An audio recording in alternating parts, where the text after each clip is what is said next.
What is going on, guys? Meteorologist Jonathan Kegas back with you for another episode, another live stream of Tropics Watch Live. Of course, we're coming at you live on the Just Weather YouTube page, the clickorlando.com WKMG YouTube page, of course, News 6 Plus, and clickorlando.com. Thank you, everybody, for being here. I'd love it if you post in the comments where you're tuning in from. If you have any questions, also post them in the comments, and I will do my best to get to them through the next 20 to 30 minutes that we are streaming live about the tropics. Hope you guys are doing well tonight. It has been very, very quiet. That has been a good thing, kind of. Never want to wish for activity, of course, but that has allowed the ocean heat content to ramp back up post-barrel. We're going to talk all about that going forward. As the title alludes, the first signs of the switch flipping back to more active times are starting to show up. They're the first kind of ensembles and models showing that first week of August that we've been talking about really for the last couple of weeks. Appears that things are going to get kickstarted again, and we are going to talk about that, and we're going to go over all of that again through the course of this live stream. So again, post in the comments where you're tuning in from. If you like staying up to date with the weather, especially as we venture through hurricane season, hit that subscribe button. I'll show you other ways, again, that you can hang with us coming up in just a couple of minutes as well. First and foremost, if you're watching us from Florida or the southeast U.S., really the second biggest plume of the Saharan dust season has arrived. Now, this is one of the reasons why we have been on the quieter side of late, just one of the reasons why.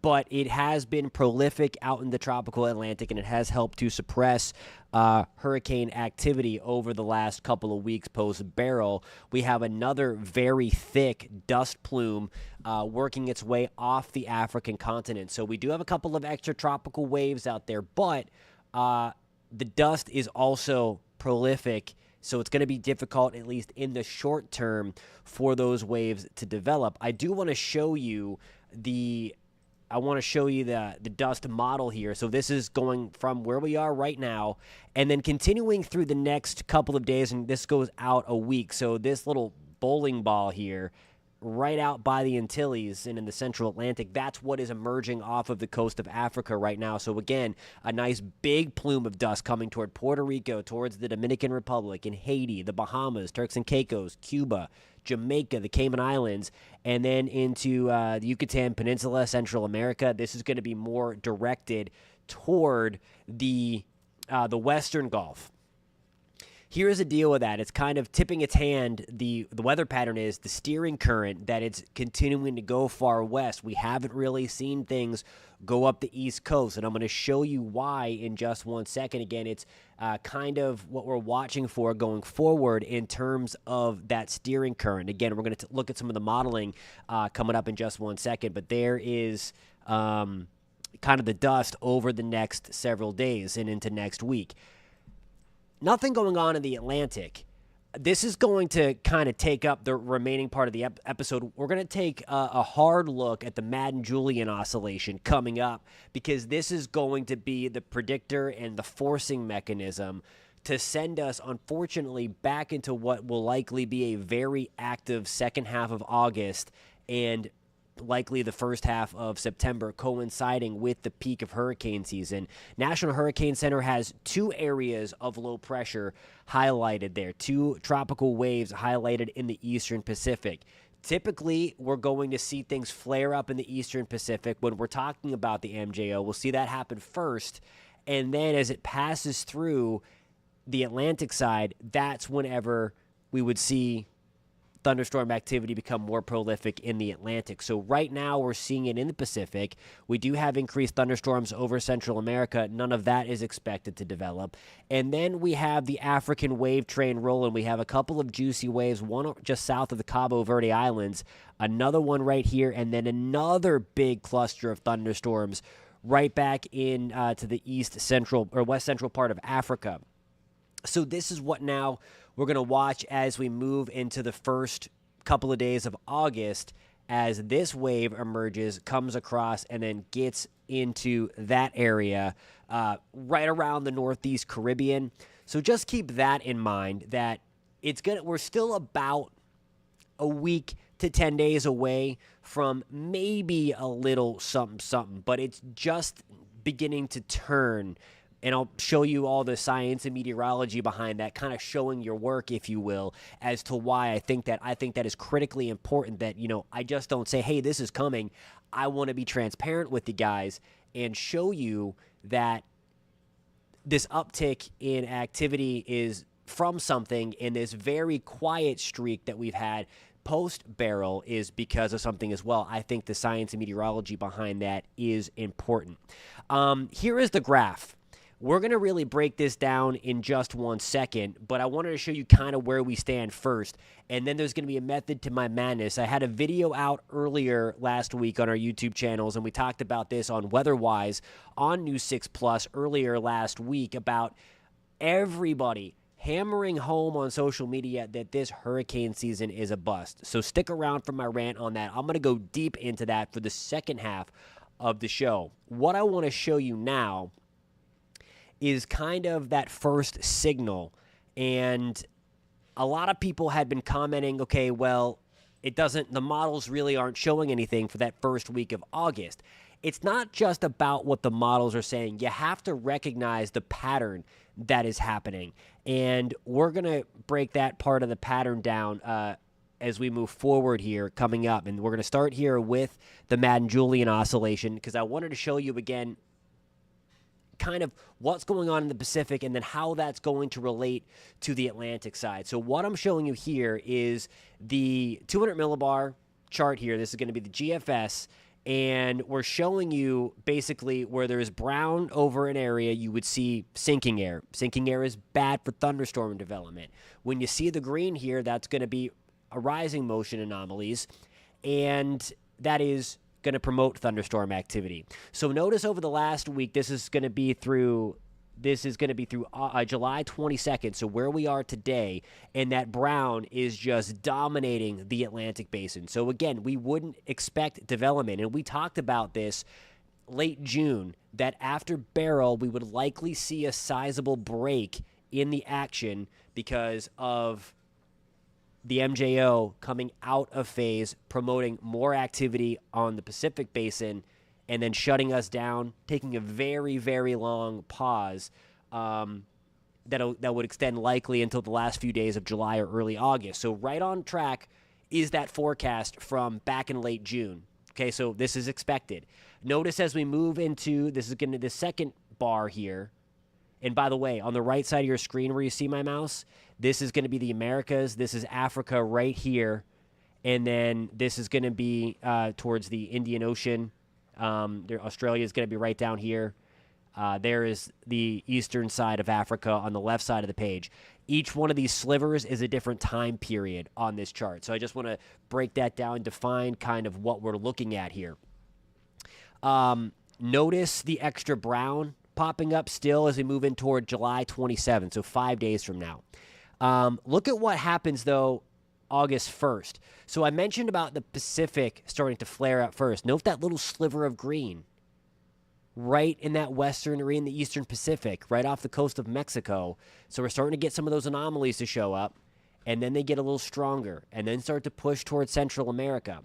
And then now, by August 8th, we have more widespread rising motion anomalies, so we're expecting more prolific thunderstorm activity, and those anomalies are also getting greater, as noted by the darker green there. So we're going to have higher than normal anomalies, even than what we would see that first week of August.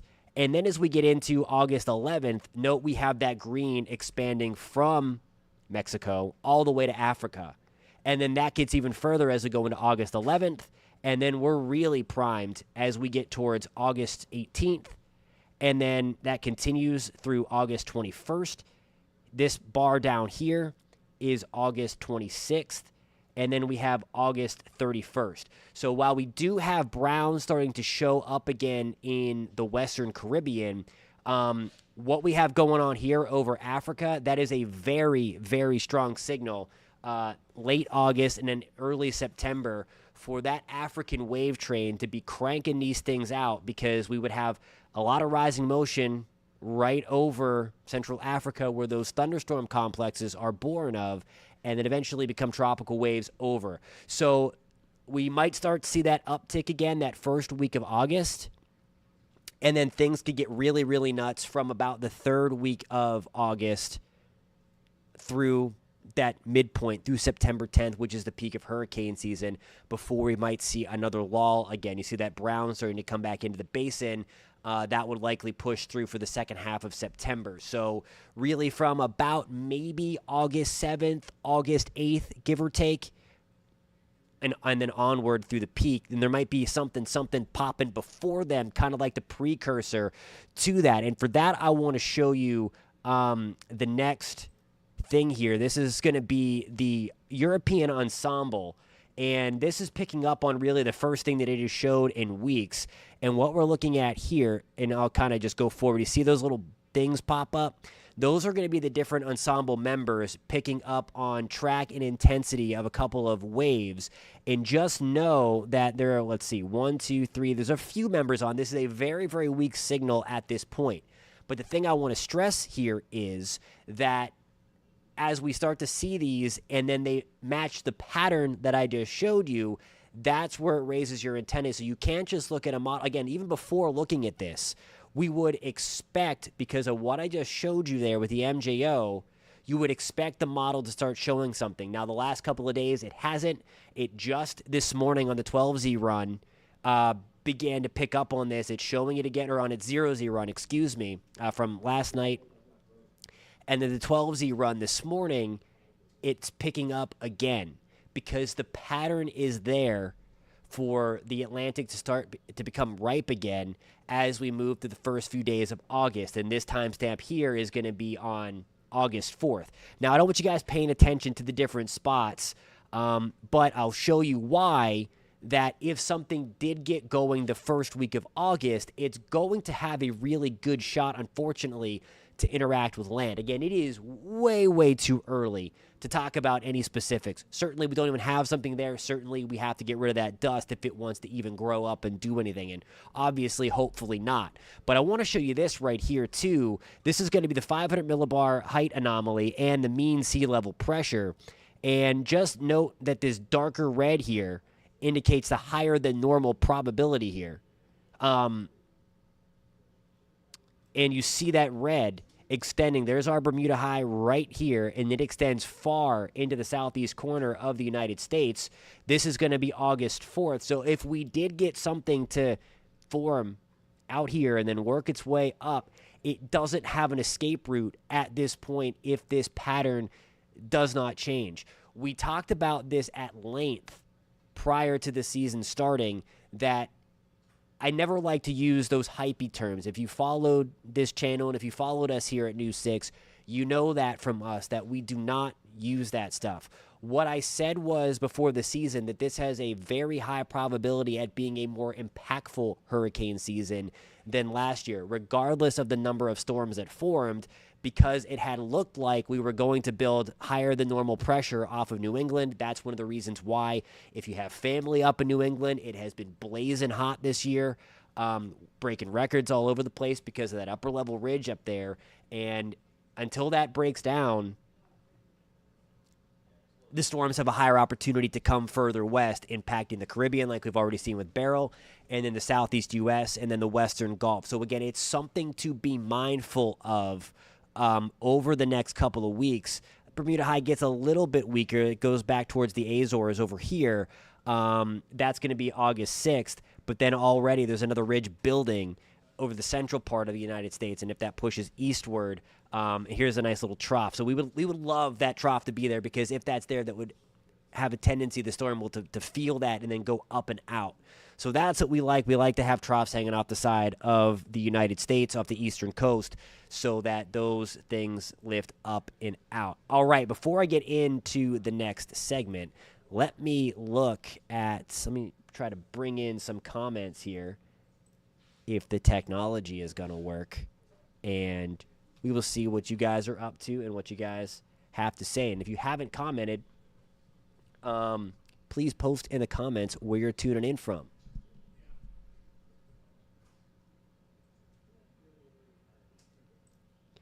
All right, Brian Tafoya says a long pause so that the ocean can recharge. We're going to talk about this in the second part of the show, that the ocean heat content is again through the roof, as we have seen. So that's obviously something that we don't want. That we've, if there was any good, and there wasn't much upwelling either with that thing when Beryl came through. So we have some issues. All right. So I'm going to get you back now to the other weather computer. And before we get into some of the ocean heat content stuff, I want to just kind of touch on something that I ranted about already in the video, last video. And it kind of, just all the garbage out there on social media, that the season's a bust and that they say this every year. If you watched our videos last year, I always say, if you want to book a cruise during hurricane season, the second and third week of July is a great time to do so. It doesn't always work out like that. 2005 would be one of those years.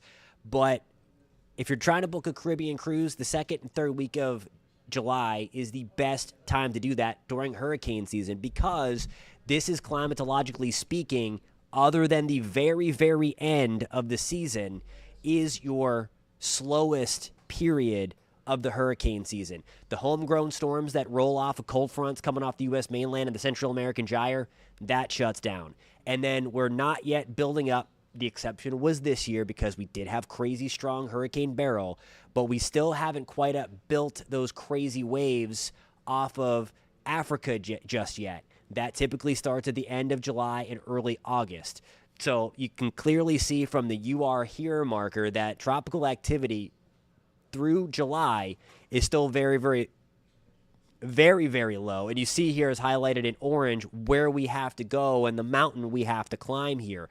So it just goes to show that, again, this means nothing. I always bring up 2004 when I see comments like this, because we didn't get things going until the last couple days of July.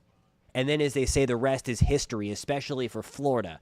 So be careful what you wish for with wanting these things. I've seen a lot of that, because we have, unfortunately, a very long way to go and a very likely active stretch coming once we get to the middle of August and beyond. That sub-seasonal forcing mechanism known as the Madden-Julian oscillation is going to coincide with the peak of hurricane season when everything is primed on the atmospheric level. So that's, again, something that we do not want to see. I want to point out some of these stats, and if you watched the video before, thank you. If you do want to watch other video content that we bring out on this channel, do me a favor and hit that subscribe button, because we tell it like it is here on this channel. There's none of that garbage out there. There's none of the hype. I break it down with meteorology and science, and I show my work. Again, I want to make sure that you guys can find this same information and kind of know what you're seeing out there. It's important to me that you're not just hearing it from me, but you can kind of look at that stuff yourself too and be like, okay, this is what we talked about on the show and on this channel. So if you like that stuff, do me a favor, hit that subscribe button for me.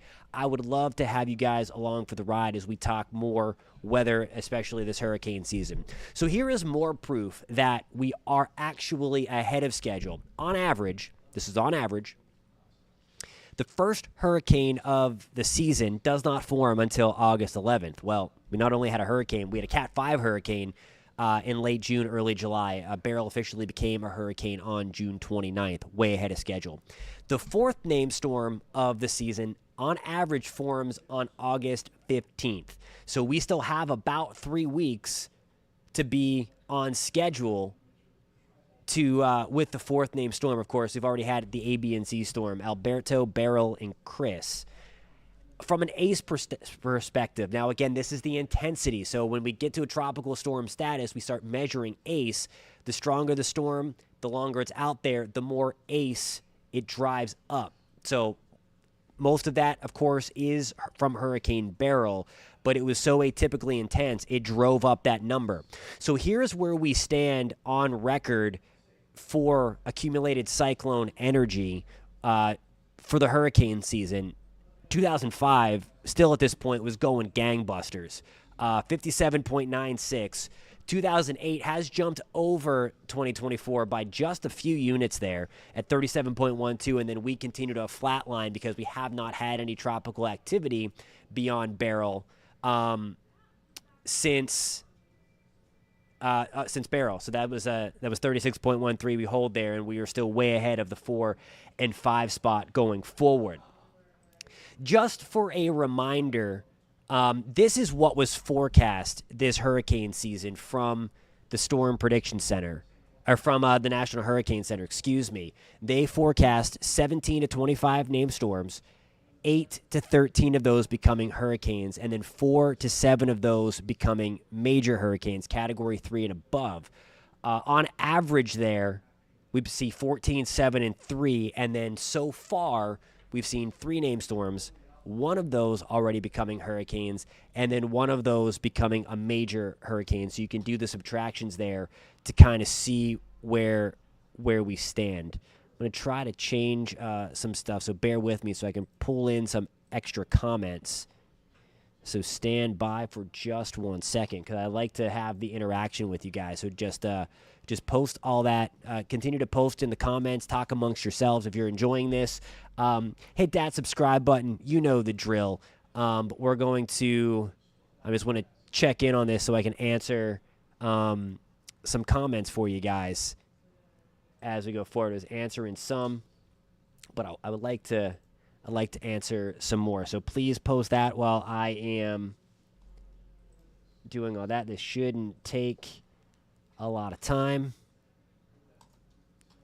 Let's see. It might have worked.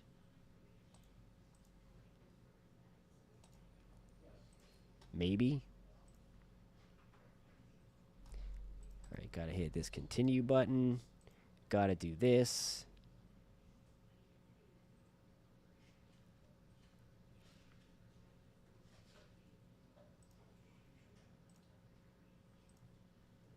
All right, so maybe it's not going to work. But anyway, keep on posting in the comments. I'm just going to see if I can pull up the actual chat. I might not be able to bring it over, but I still want to have that stuff, but it's making me log in again, even though I was already logged in. While we're waiting, I do want to advance this here and just kind of show you. I wanted to really break this down, and one of the comments that we were talking about is the tropical fuel or the ocean heat content. Beryl, of course, came through about right through here, give or take. And we would really, really have liked for Beryl to cool things down. And it did a little bit, but it just goes to show how deep and how warm that water was already. And that's just the thing. It just goes to show how deep it is. So anything that was even remotely cooled has already warmed back up and then some. So we've already gone over that. We have ridiculous ocean heat content through the Caribbean. I mean, again, we're looking at very, very hot.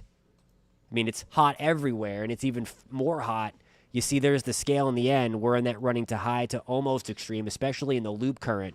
Now, we want to avoid anything getting in that loop current. Again, that thing really helps to rapidly intensify storms, so we want to avoid that loop current at all costs. But just some nasty stuff. All right, so I have that stuff.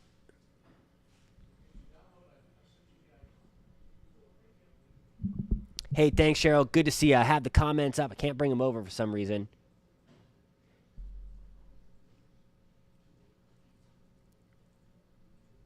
Thank you, Cheryl. I appreciate you. Hey, Denise, good to see you in Trinidad. Hope you're doing well. Dust was really bad today, I can imagine. We had it here in Florida. That's where we're based, but certainly not as thick as what you guys did. Some people are asking if they've seen Twisters yet. I have not seen Twisters. I've heard it's really, really good. So post in the comments if you've seen that.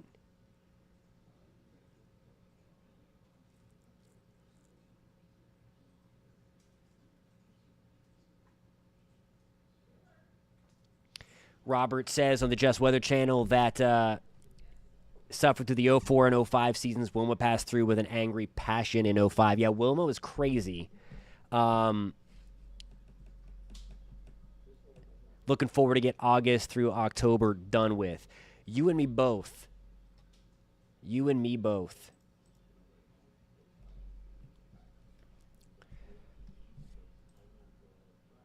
All right, and just looking through the comments here.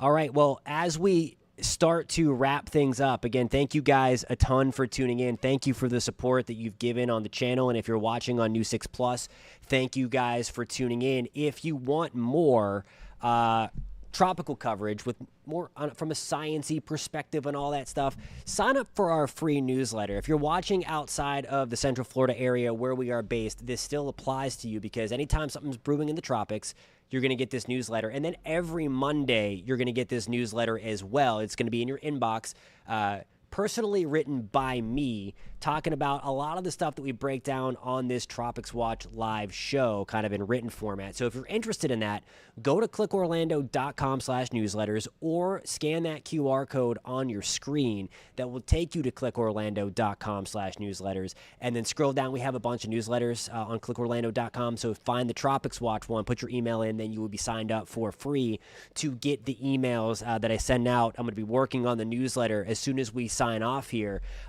So do that. That would be awesome. And if you want to hit me up, if you have any more questions, again, post those in the comments. I'm super responsive in the comment section. So again, if you want to stay updated on this, on the rest of this hurricane season, I would love it if you hang out with us and hit that subscribe button, or hit me up on any of the other social channels. If you have any questions, again, I'd be more than happy to answer anything you guys have. I'm here for you as we continue to go through the rest of the season. The entire Pinpoint Weather team is here for you as we get ready to roll into the meat and potatoes of the hurricane season coming up. And again, as we took a look at through the entire video, through the entire live stream, there's a little something that might pop up in that first week of August, and then really mid-August, that switch might flip. Thank you guys a ton for tuning in. Again, if you found this live stream helpful, and if you found the content that we produce here on the channel, hit that subscribe button for me. Again, we go live here every 8 o'clock, every Monday at 8 o'clock p.m. Eastern time for Tropics Watch Live, where we have an interactive conversation here about the tropics in general. So mark your calendars for that.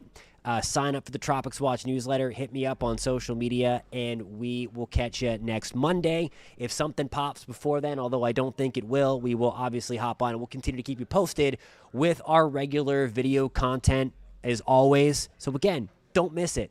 Hit that subscribe button, and we will catch you next time. Thank you so much, guys. Have a great rest of your Monday.